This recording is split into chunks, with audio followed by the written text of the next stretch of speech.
soir qui détermine nos origines, si l'on est fils. C'est le soir qui détermine nos origines, si l'on est fils. Jésus vraiment l'enseignement.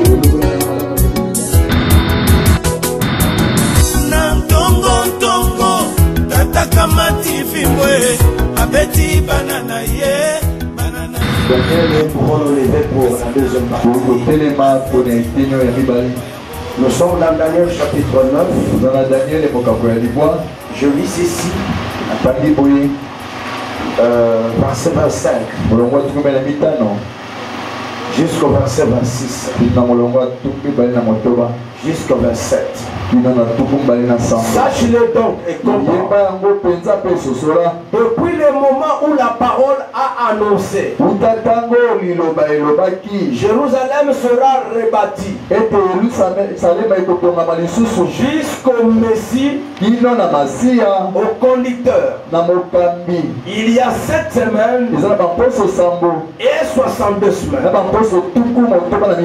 Les places, les fossés seront rétablis, mais à des temps fâcheux. Après les 62 semaines, le Messie sera retranché. Il n'aura pas de successeur. Le peuple des chefs qui viendra détruira la ville et le sanctuaire,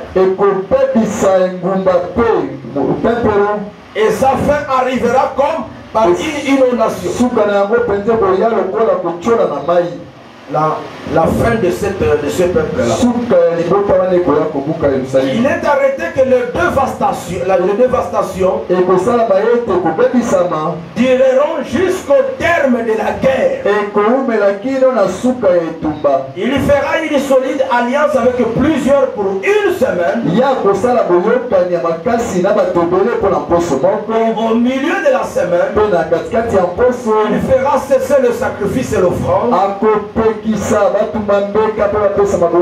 Le dévastateur commettra les choses les plus abominables jusqu'à ce que la ruine et ce qui a été résolu fondent sur les dévastateurs.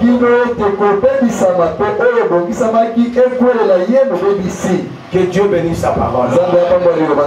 Nous pouvons nous asseoir. Amen. Amen. Amen. Amen.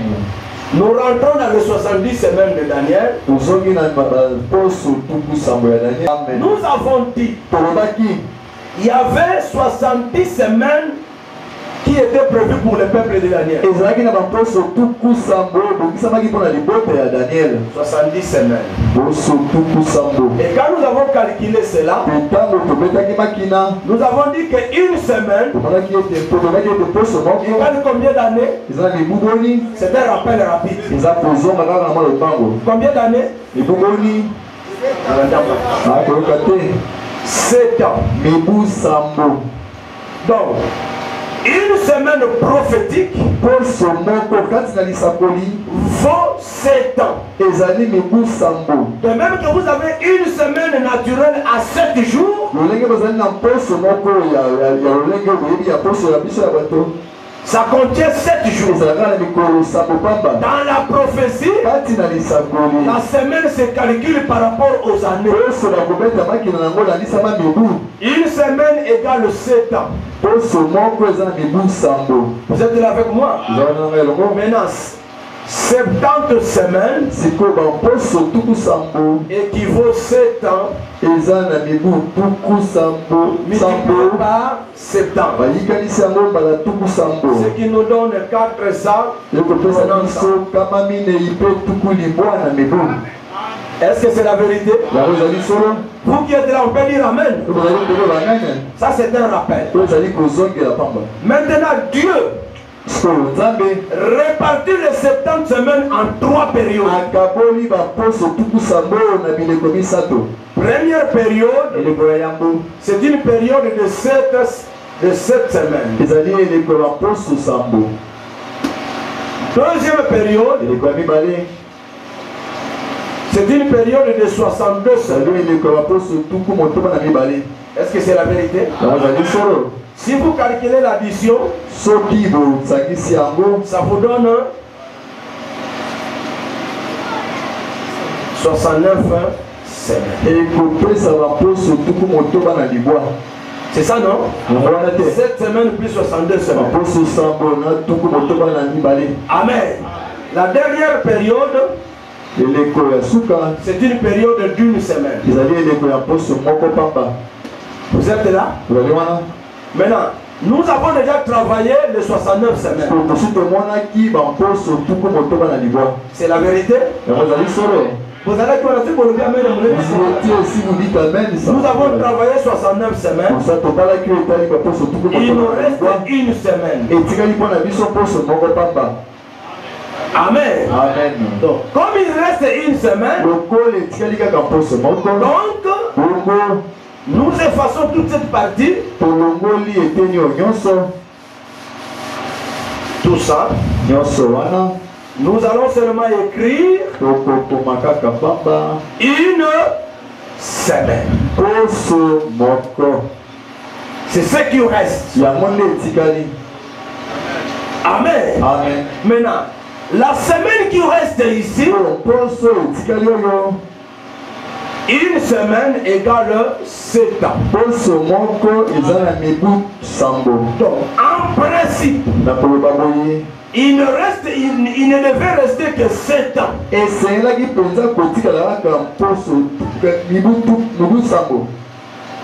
Donc il reste une semaine. Est-ce que Bible Tabernacle, vous êtes là? Est-ce que vous êtes là? En principe, les 70 semaines ne concernent pas l'église. Ce sont les 70 semaines de Daniel. Ça concerne le peuple de Daniel. Frère Branham dit dans la prédication de la 70e semaine, là-bas nous lisons ceci. Paragraphe 36. Est-ce que vous me suivez bien? Je dis, je crois que je me souviens de frères de Peter et les autres.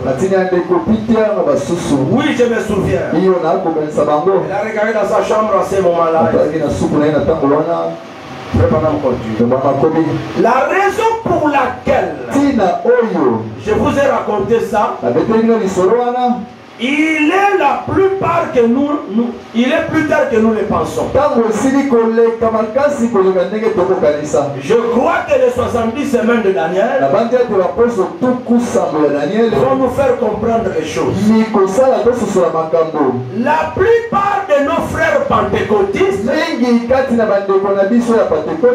ils ne sont pas d'accord avec ceci. Une grande démonstration, ainsi de suite. Amen. Amen. Amen. Amen. Le frère Branham continue pour nous montrer que les 70 semaines de Daniel ne concernent pas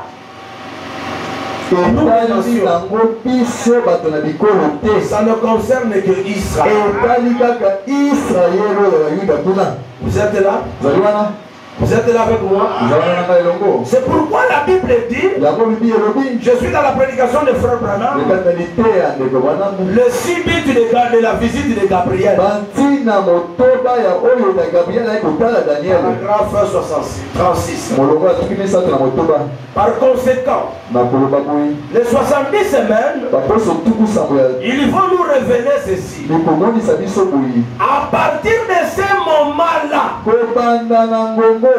on avait dit que Jérusalem devait être rebâti jusqu'à la fin de la période des Juifs. Est-ce que vous me suivez bien? Donc, ça concerne le peuple juif jusqu'à jusqu'à la fin de leur temps de la rédemption. Donc quand nous étudions les 70 semaines de Daniel, nous voulons comprendre comment Dieu a traité avec Israël en rapport avec le plan de la rédemption des Juifs. C'est-à-dire jusqu'à la fin de Jérusalem,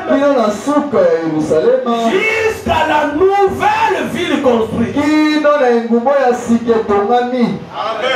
Donc nous étudions cela jusqu'à la nouvelle Jérusalem. Alléluia. Donc ça ne concerne pas seulement cette Jérusalem. Ça concerne jusqu'à la nouvelle Jérusalem. Le millénium. Est-ce que vous êtes là? Bible interprète que vous êtes là. Je l'ai dit dans un but. N'oubliez pas que je l'ai dit sous l'inspiration. En rapport avec tout ce que les gens disent. C'est-à-dire, depuis que Dieu avait dit qu'on allait reconstruire Jérusalem, jusqu'à l'enlèvement, la grande tribulation, le millénium, jusqu'à la nouvelle Jérusalem. C'est ça les 70 semaines. Quand nous regardons les 70 semaines, ne le regardez pas seulement par rapport au Messie. Il faut le regarder jusqu'à ce que le Messie sera roi en Israël. Alléluia. Parce que quand il était venu pour être roi. Mais on ne l'a pas reçu comme roi. Il est rentré, il a tourné le regard vers le païen. Mais au finish, Israël le recevra toujours comme roi. Quand ils le recevront comme roi, c'est à ce moment-là que les 70 semaines vont se clôturer. Donc il ne faut pas me dire que nous sommes dans le millénium. C'est pratiquement impossible parce qu'Israël n'est pas dans le millénium. Dans le millénium, nous ne serons pas seuls, nous les nations. Nous serons ensemble avec le Christ. Amen. Vous êtes là? Amen. Mais ici la Bible dit 70 semaines ont été tracées pour le peuple juif, pour le peuple de Daniel et sa ville sainte. Nous les nations, nous ne sommes pas là. Oh, j'attends un amen. J'attends un véritable amen. 70e semaine de Daniel. Paragraphe 57. Ainsi donc nous lisons. 70 semaines ont été fixées sur ton peuple. Le peuple de Daniel. Ça n'a rien à voir avec l'église. Amen. Amen. Amen. Vous allez remarquer, quand je fais mon chemin, j'ai inséré l'âge de l'église entre de la 70e semaine.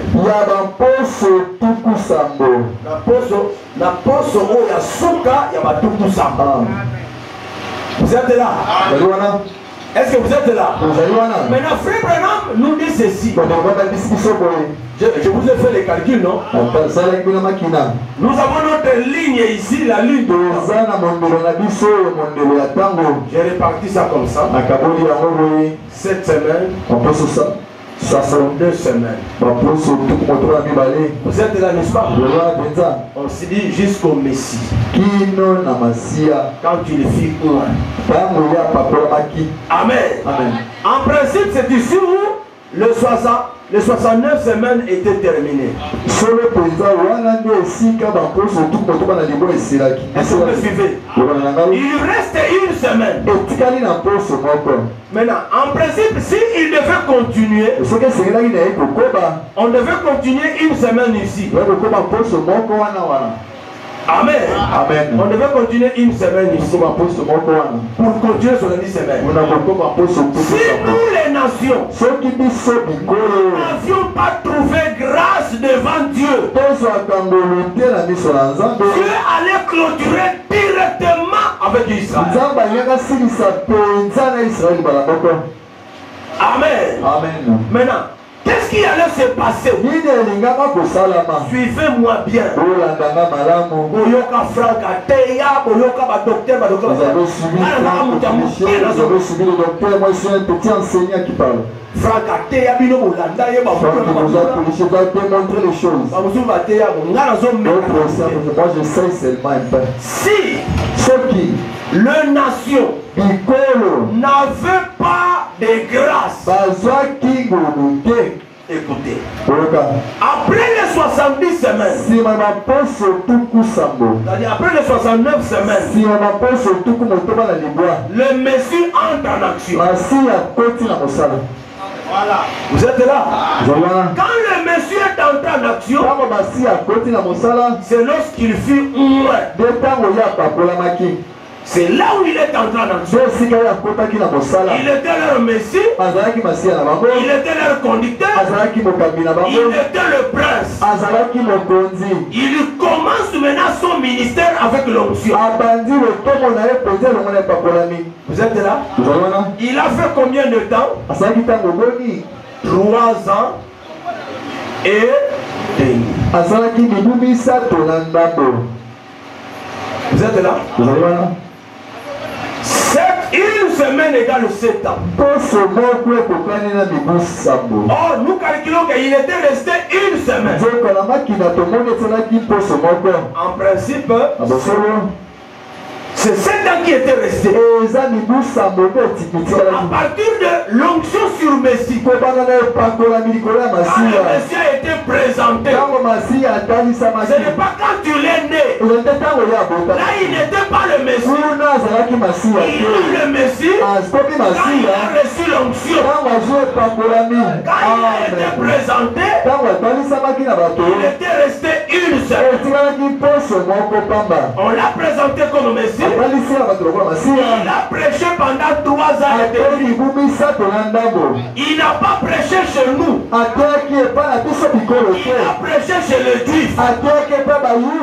Donc, le salut continue pour les Juifs.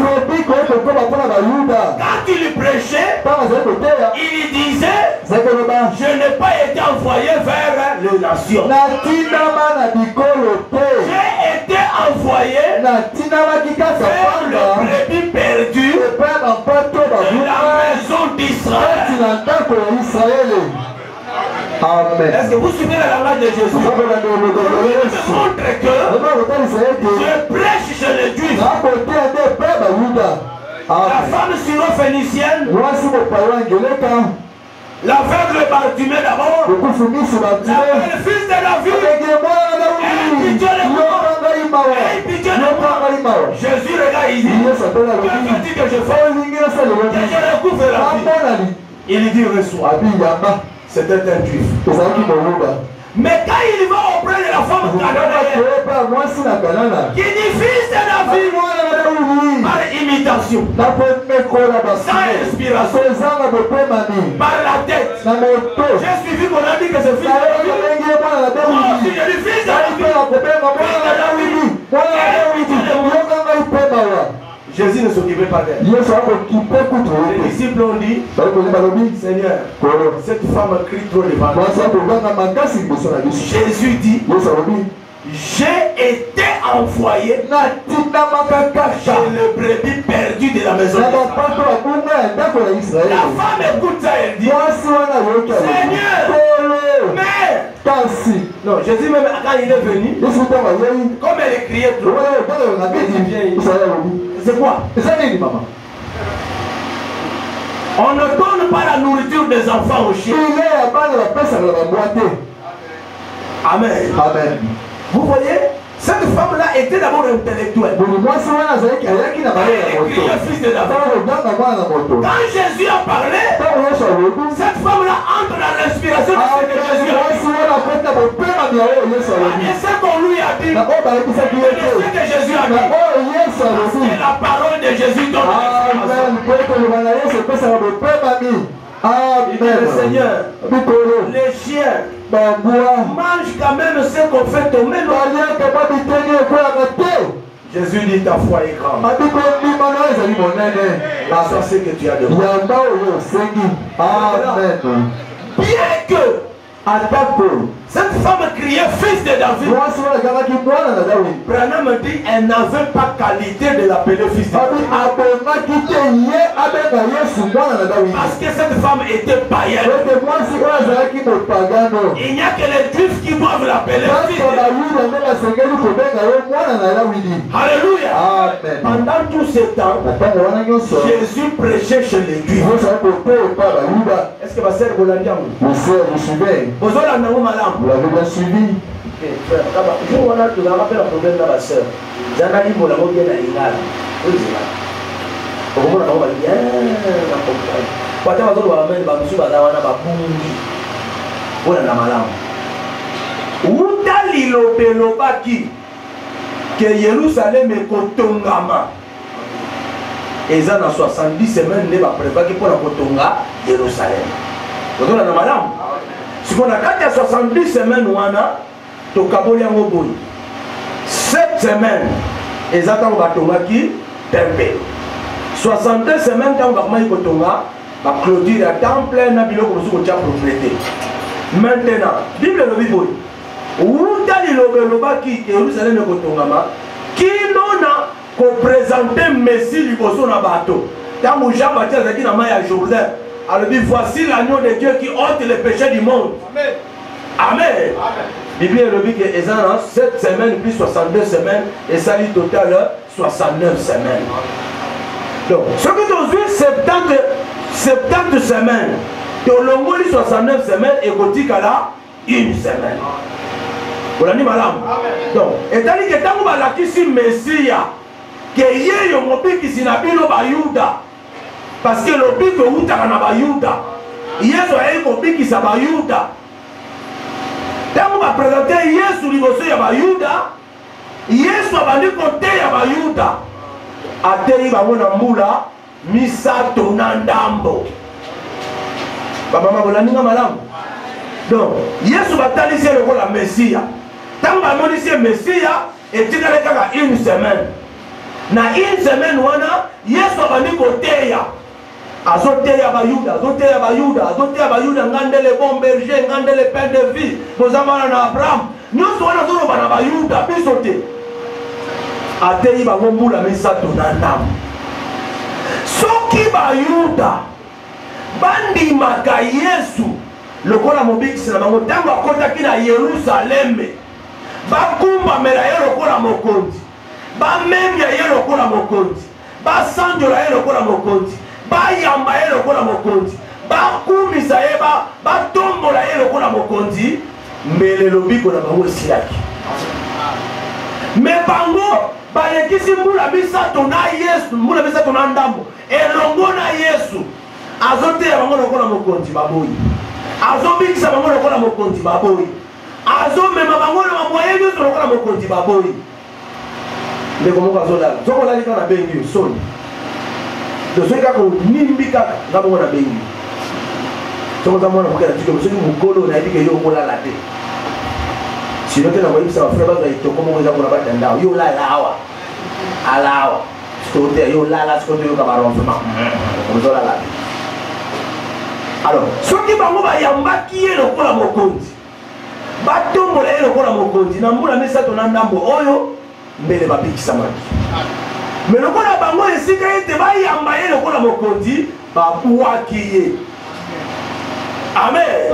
Me période nyonso oyo ateyaki bango wana ezofaire partie ya 70 semaines de Daniel. Po ezalaka mbonga o nzambe abongisa pas plus pas moins. yango wana na 7 ans oyo etikalaki ndambo oyo yango nde Yesu asalelaki ntango azalaki na bango. Est-ce que bolandi? Est-ce que bolandi na malamu? Sikoyo Messia, la Bible a dit que après 62 semaines, le Messie sera jusqu'à loin. Le Messie sera présenté. Après, après un moment, le Messie sera retranché. Messie va retrancher dans 62 semaines. Va retrancher après 3 ans et demi. Est-ce que vous avez dit madame? Donc 3 ans et demi, on a 7 ans. Si on a 7 ans, il y a combien de mots? Il y a combien? Il y a franc pour ça. Franc, il y a le franc à Italie. Il y a meilleur iman. Ah, on a pour place à Pungaki. Ah, à côté de ça. Place même à Tobélé. Parce que quand on frère Branham Awa, attends, on va quitter 7 ans. Ah. Amen. Mazon va 7 ans par rapport à 62 semaines.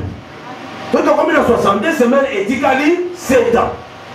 Mais dans ce que vous voyez qu'on tourne à frère Branham, expliquez Bissot.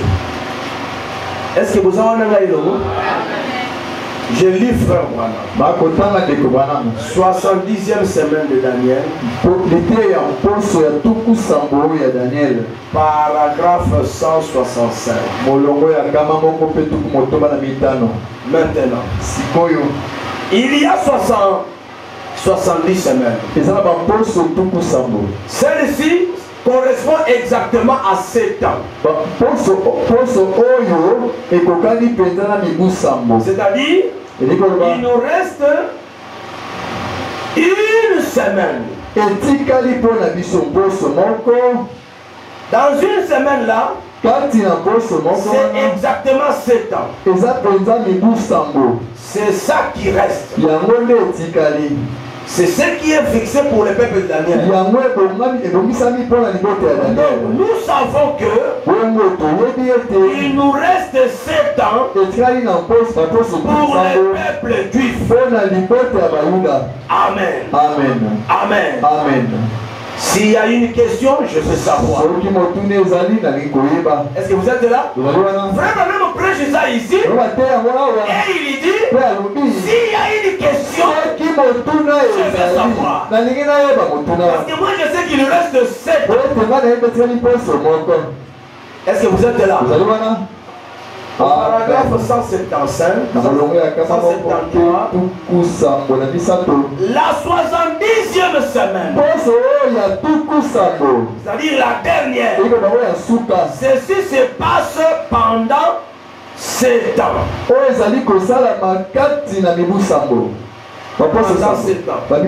Mais pendant le 3, au milieu de 7 ans, il y a rupture. Puisqu'ils vont tuer des prophètes pentecôtistes. Alléluia. Amen. Lorsque vous suivez frère Branham ici, c'est comme s'il a oublié le 3 ans et demi. C'est comme s'il prend le 7 ans, il met ça après l'enlèvement. Or, frère Branham dit, il explique. Pendant qu'est-ce qui a fait que Jésus soit rejeté? Suivez bien. Je vous donne une matière que quand on viendra vous compliquer, vous ne soyez pas engagés. Pourquoi les gens sont dans la confusion ici? Ils disent que le 7 ans ici, poste ya Samboana etikali, poste ya Suka wana etikali, ezali poste oyo kosalema après enlèvement. Ozolema madame. Wana eza bato baza embrouillé. Donc on a ba franquiste na ba mususu, na ba dénomination. Baza embrouillé pour nani?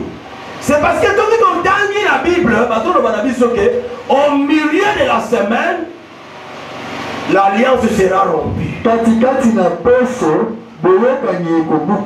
C'est-à-dire quoi? Je lis. Après les 62 semaines, le Messie sera retranché. Il n'aura pas de successeur. Le peuple d'un chef qui viendra. Alléluia. Amen. Le peuple d'un chef là, c'est les Romains. Est-ce que vous me suivez bien? Les Romains, c'est ça le peuple d'un chef. Il viendra détruire la ville. Ça c'était lorsque le général Titus est entré dans la ville de Jérusalem. Et il a détruit la ville de Jérusalem. Est-ce que vous suivez ça bien? C'est ça le peuple d'un chef qui viendra. Le Messie est retranché au milieu de la semaine.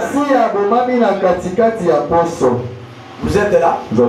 Maintenant, le verset 27, là on dit, il fera une solide alliance avec plusieurs pour une semaine. Au milieu de la semaine, il fera cesser le sacrifice et l'offrande. Le dévastateur commettra des choses abominables. Est-ce que vous êtes là? Si nous prenons le verset 26, là-bas on nous montre que lorsque le Messie est retranché, c'est au milieu de 3 ans et demi. C'est-à-dire à la fin de 3 ans et demi, le Messie est retranché. Alléluia. Amen. Il n'aura pas de successeur. Jésus n'a pas été successeur. Il a un sacerdoce non transmissible. Lui-même est sacrificateur jusqu'à perpétuité.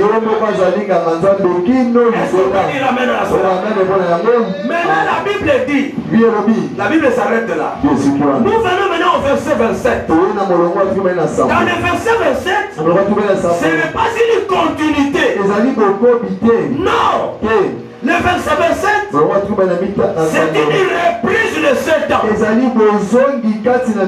On dit, il fera, le chef là, fera une solide alliance de 7 ans. C'est-à-dire, il faut commencer là où le Messie a été présenté. Vous êtes là? Quand le Messie est présenté, il reste 7 ans. Au lieu que Israël reçoive le Messie, l'Israël est dans l'alliance avec Rome. Au lieu de prendre l'alliance du Messie, il a l'alliance de Rome. Vous êtes là? C'est une alliance pour 7 ans. Dans le 7 ans, le Messie est en train de prêcher.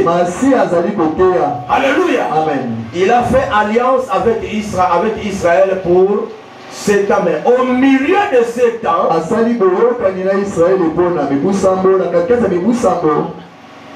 Rome vient rompre l'alliance avec Israël. Pourquoi?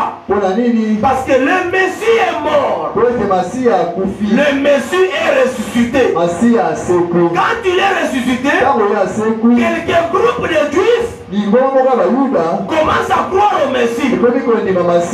À la résurrection de Jésus, il y a eu des Juifs qui ont dit effectivement il était le Messie.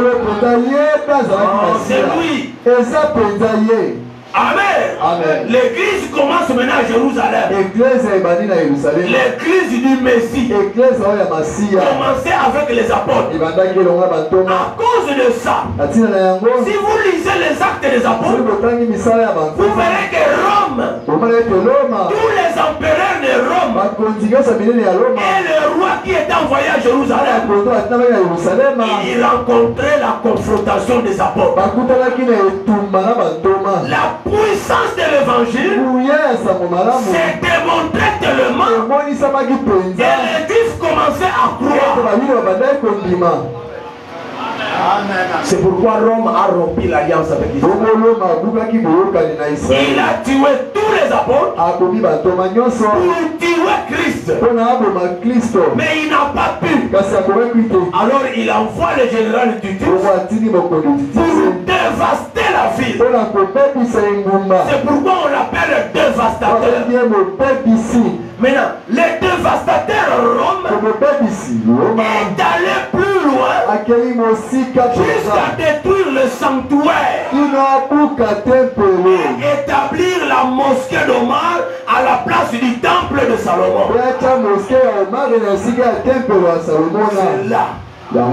C'est pourquoi Jésus a dit dans Matthieu 24, lorsque vous verrez les dévastateurs, l'abomination dont a parlé le prophète, c'est-à-dire dans ce verset. Est-ce que quelqu'un comprend cela? Daniel a dit ça ici. Jésus fait référence. Quand vous verrez les dévastateurs amener l'abomination dans le lieu très saint, que le lecteur fasse attention. Et Branham explique, il dit, ça s'est passé lorsque le général Titus est entré dans Jérusalem. Il a détruit la ville. Est-ce que vous êtes là? Donc, nous voyons nous tous que l'alliance a été rompue après 3 ans et demi. Amen. Maintenant, en principe, il ne reste que 3 ans et demi. Est-ce que quelqu'un a compris ça? Maintenant, suivez. Lorsque l'alliance est rompue, Jérusalem est foulée au pied.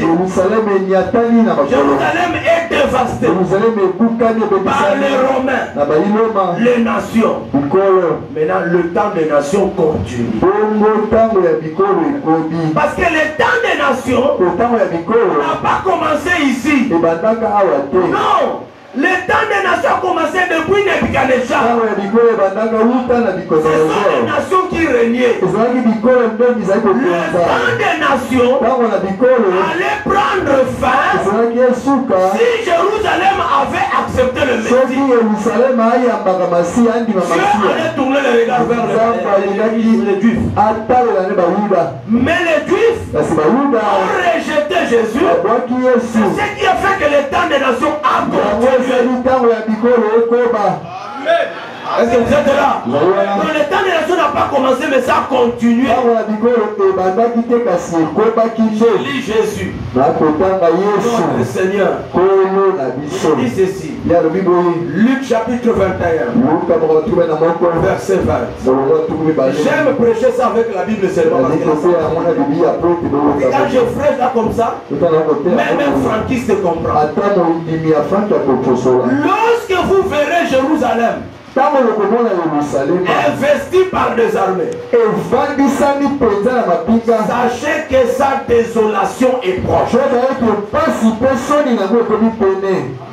Amen.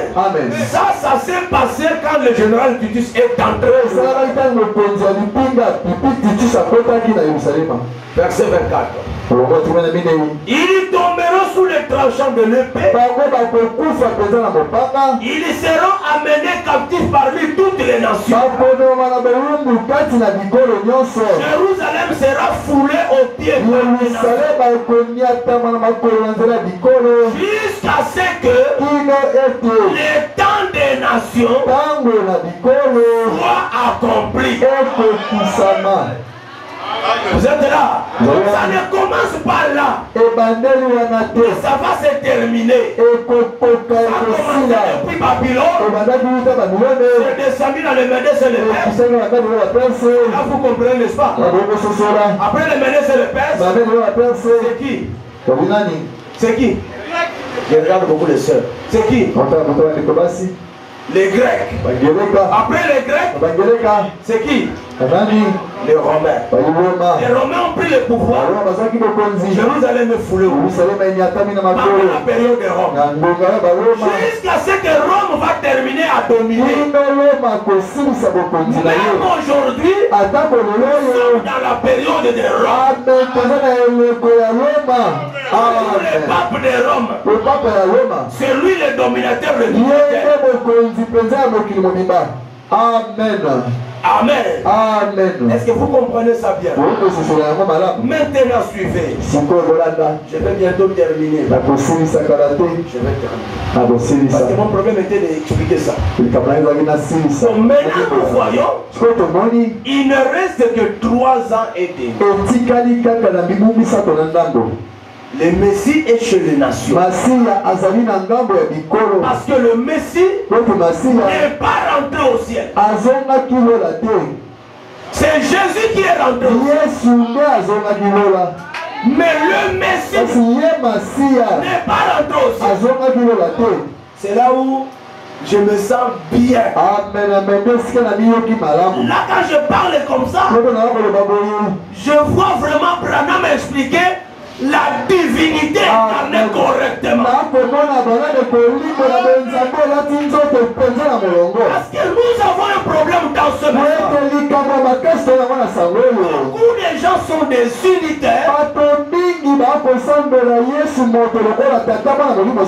Mais ils ne se rendent pas compte. Branham dit, le problème qu'il y a aujourd'hui, je ne crois pas. Je ne suis pas unitaire. Je ne suis pas unitaire. Je suis contre les unitaires. Parce qu'ils prennent Jésus comme étant lui-même le Père, lui-même le Fils,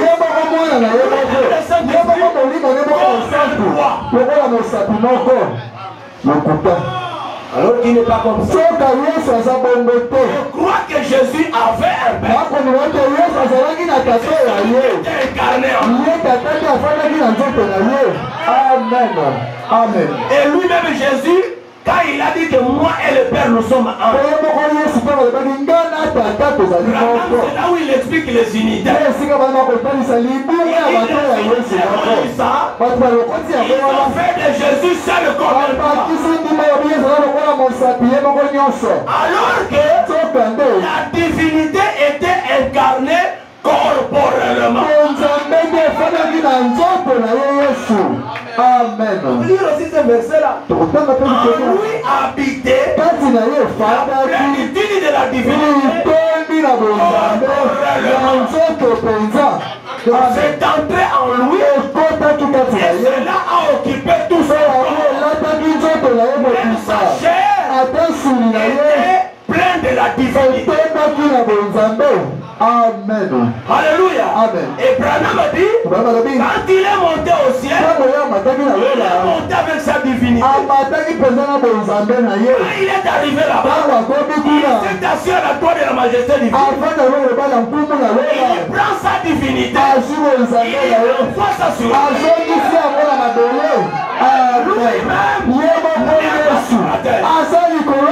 Il ne s'est pas transformé, non. Quelqu'un le croit dans ce message.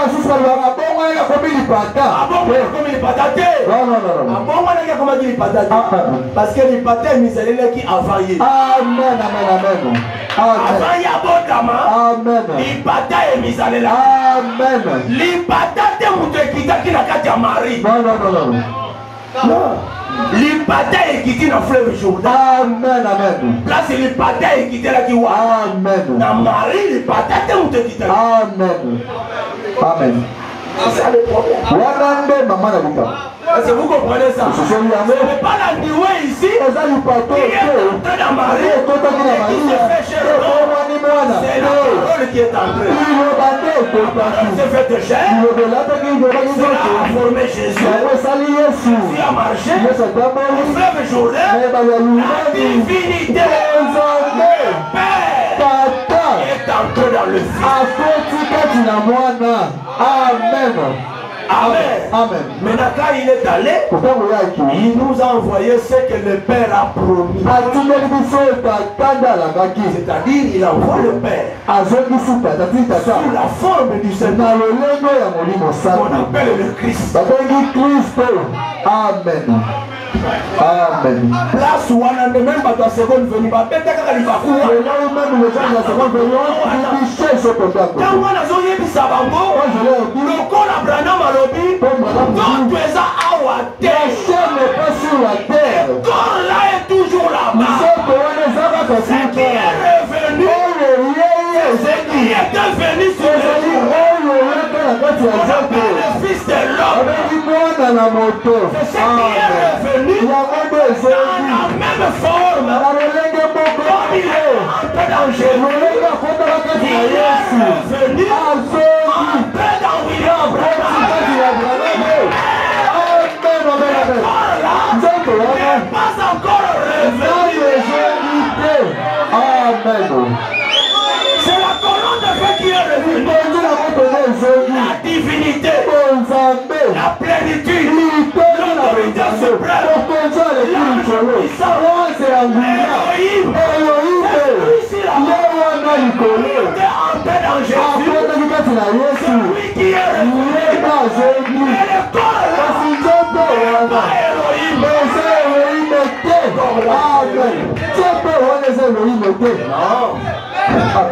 c'est pas ce comme moi la Marie à ça Elohim, c'est celui-ci, Elohim est là, Elohim est la Marie à terre.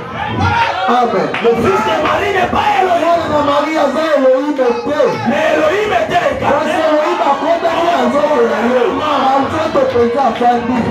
Amen. Ma docteur, un message va vous dire. Même de vérité, dans ce sens, de vérité, c'est à faire le retour. Mais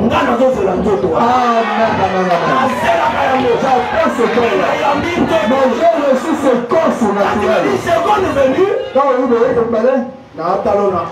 te regarde vraiment dans l'âme.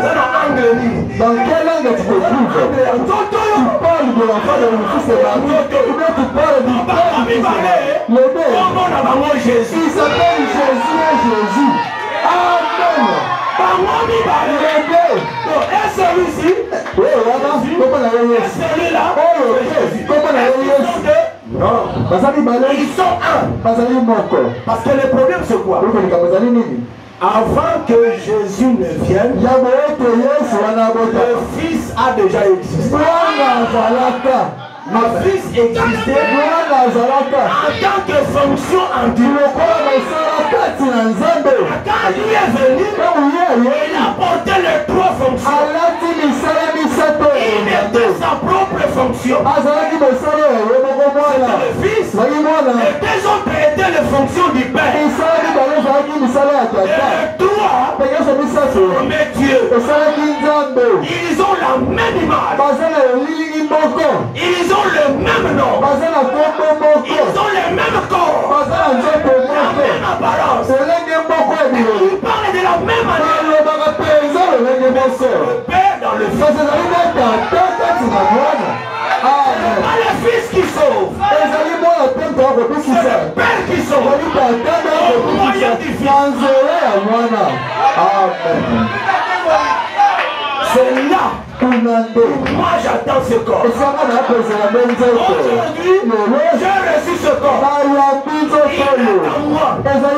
Mais ce corps ici, dans ce corps-là, la transformation.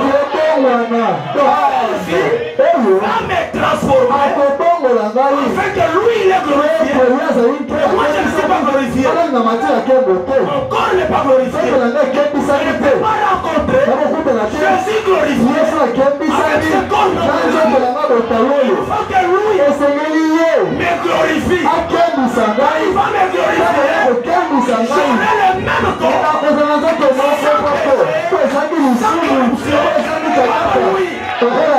je monterai pour toi. Amen. Est-ce que vous êtes là? C'est pourquoi je crois. Si je ne reçois pas lui, je ne ferai pas lui. Si je le reçois, lui-même me perfectionner. Il me donnera un corps semblable à Amen. Amen. Amen. Ainsi, frère, nous les nations, nous devions entrer. Quand il a envoyé la divinité, j'ai dit exactement ce que Branham a dit. La divinité, il ne l'a pas envoyé dans la totalité. Parce que dans cette divinité, il y avait le Fils de Dieu, le Fils de l'homme, le Fils de David. Dans cette divinité, c'est là. Alléluia. Amen. Maintenant, il faut seulement une portion appelée Fils de Dieu. Pluie de l'arrière-saison. Il envoie ça. Les apôtres ont eu ça. Cette pluie a travaillé jusqu'au jubilé d'Azusa. Toujours portion. On l'appelait toujours Christ. Vous êtes là? On l'appelait toujours la parole. Le Saint-Esprit. Mais nous les êtres, qui a une portion qui parce que le Fils de l'homme devait venir au fait à la fin. Dieu devait l'envoyer au temps de Sodome. Quand le temps de Paul n'était pas le temps de Sodome, le temps de Luther n'était pas le temps de Sodome, le temps de Wesley non. Mais quand on arrive au jubilé d'Azusa, ça ouvre le temps de Sodome. William Branham est né. Quand il est né, alléluia, cet ange est descendu. Amen. Il n'est pas descendu sur la rivière Oyo. Il est descendu à la naissance de William. C'est ça le retour du Fils de l'homme. C'est là où ça commence. Il commence d'abord à préparer le corps. Comme il préparait le corps, il le préparait lui-même. Amen. Amen. Amen. Amen. Jusqu'à ce qu'il dit ne filme pas le quand tu seras grand, tu aurais besoin de ce corps. Le Saint-Esprit était déjà descendu sur la roue Azusa. Pourquoi la colonne de feu revient? C'est une autre fonction du Fils. On appelle le Fils de l'homme. Il revient voir le prophète. Il est le Fils de l'homme. C'est ça que ce mystère. La colonne de feu, Fils de l'homme. Le prophète Branham, Fils de l'homme. Les deux formes le Fils de l'homme. Ce n'est pas deux Fils de l'homme. La colonne de feu, Jésus. L'homme de Galilée, Jésus. Les deux formes, un, c'est le Jésus. C'est ça le langage divin. Et c'est ça l'identification. Moi et Jésus, nous sommes un. Le messager et le message sont tous un. Les deux répondront à la situation du monde. Les deux sont tous la restauration des maladies. C'est ça notre langage. C'est ça notre compréhension. Quand nous regardons, Branham dit on dit si c'est comme ça, Branham est Dieu. Branham est Dieu. La colonne de feu est Dieu. Le forme est Dieu. Amen. C'est ça le langage divin.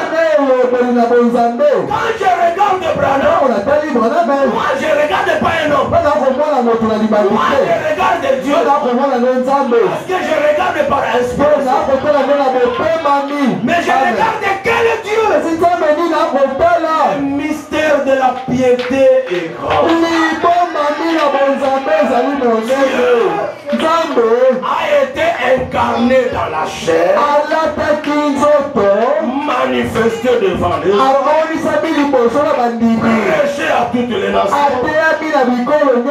vu des anges, élevé dans la gloire. Amen. Amen. Quand je prêche comme ça, je suis très content. C'est comme si je dois aller au bureau. Je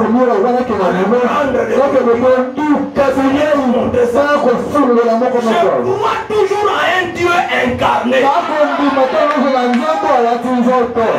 Dieu dans une chair qui est venu sous la forme de la colonne de feu, en dehors de son corps physique. Et j'attends le retour du corps physique. Je l'attends. J'ai ceci. Une venue. Une descente. C'est une manifestation. Mais en recevant ça, je me prépare pour recevoir l'homme. Amen. Pourquoi le message de Frère Branham prépare? Qu'est-ce qu'il prépare? C'est l'ange de l'Apocalypse. C'est lui le message. Amen, amen, amen. Vous êtes là? Maintenant, nous les nations, je dis, nous sommes entrés. Nous sommes entrés dans le 7 âge de l'Église. Quand on arrive à la fin, vous êtes là? Quand on arrive à la fin, le Fils de l'homme est descendu. Il est revenu. Parce qu'il était venu dans le corps de Jésus. Maintenant, il est revenu dans le corps de Frère. C'est ça que je crois. La colonne de fête est venue dans le corps de Jésus. Il est revenu dans le corps de Frère. Nous devons le recevoir. Mais nous l'avons mis dehors. La Odyssée a mis Jésus dehors. Jésus maintenant voulait partir chez le ciel afin de commencer le 3 ans. Il était déjà en partant. Mais il s'est retourné. Il vient frapper à la porte de la Odyssée. Quand il a frappé, c'est le 3e exode. Pourquoi? Bien qu'on l'a rejeté, il est dans présent de mon ministère. Le Fils de l'homme appelle l'épouse à sortir de la Odyssée pour entrer dans l'expiation. Amen. Nous entrons dans l'expiation. De Bethesda. Où nous avons la fontaine, les vases, c'est William Abraham. L'intérieur, c'est la parole. Qui agite l'eau, c'est la colonne. Plongeons là-dedans. Nous sortons avec l'expiation. Secours d'aucune main. Va terminer. Le Fils de l'homme monte avec nous. Contre le corps du Fils de l'homme. Avec nos corps physiques. À l'intérieur, il y a le Fils de l'homme. Séparé, morceau. Appelé Fils de Dieu. Appelé Fils de Dieu. Le Fils de l'homme agit dans William Branham. Le Fils de Dieu. Le Fils de l'homme agit dans Jésus. Pour donner naissance au Fils de Dieu. Maintenant il a agi dans Branham. Pour donner naissance au Fils de Dieu. Voilà les choses que nous avons. C'est une merveille de Dieu.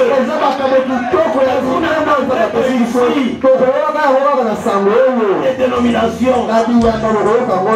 Que Dieu bénisse frère. Nous savons tellement frère. Il y a une seule chose que nous pouvons lui donner. Que Dieu le bénisse. Nous avons les voisins ennemis. Qu'est-ce qui va se passer pendant les jours? Ce n'est pas pour nous. C'est pour les Juifs. Mais nous viendrons entendre ça demain. Amen, amen, amen, amen.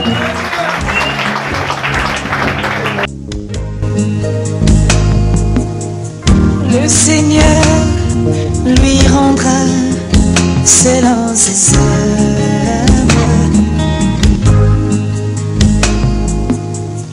Le Seigneur lui rendra selon ses œuvres.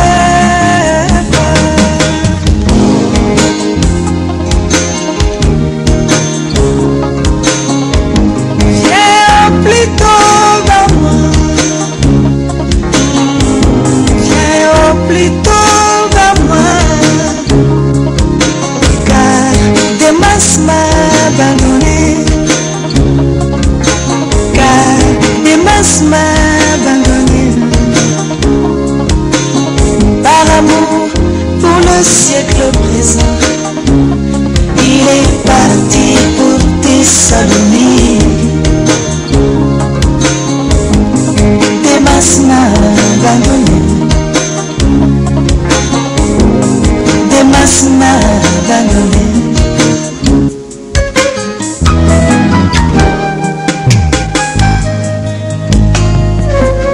Seigneur, viens au plus tôt vers moi. Alléluia. Je ne peux